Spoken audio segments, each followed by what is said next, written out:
बातमी बारामतीतून बारामतीमध्ये वयोवृद्धाचा कुटुंबासहित आत्मदहनाचा त्यांनी इशारा दिलाय। एक धक्कादायक बातमी समोर येते आहे। घराकडे येणारा रस्ता अडवल्यानं त्यानं टोकाची भूमिका घेतली आहे। तर बारामती तालुक्यातील झारगडवाडी येथील 75 वर्षीय वयोवृद्ध व्यक्तीनं धनाजी बोरकर या व्यक्तीनं कुटुंबासहित आत्मदहन करण्याचा इशारा दिलाय।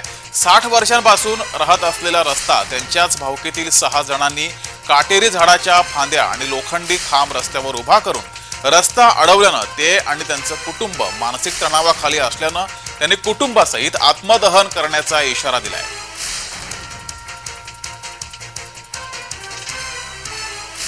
मी ह्या रोडने पहिल्यापासूनच जात होतो आणि आता ह्या माणसाने आमची अडवणूक केलेली आहे। तानाजी बोरकर, मंजाबाबू बोरकर, रंगनाथ बोरकरचा मुलगा, त्या लोकांनी अडवणूक केलेली, काट्या टाकलेल्या आहे, अंगेर लावलाय। आम्ही जायचं कुठं आणि जर ह्यांनी नाही आम्हाला न्याय दिला तर आम्ही आत्महत्या करू शकतो। तर याच संदर्भात काही वेळापूर्वी आम्ही बारामतीचे तहसीलदार गणेश शिंदे यांच्याशी दूरध्वनीवरून संपर्क साधला। ते काय म्हणाले पाहूयात।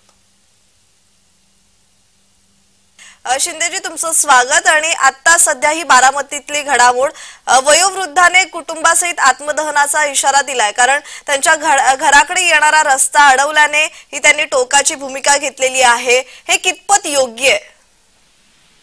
मॅडम, याच्यामध्ये आपण आपल्याकडे मामलेदार कोर्ट ऍक्ट खाली केस चालवलेली होती, त्याच्यामध्ये आपण निकाल दिलेला आहे।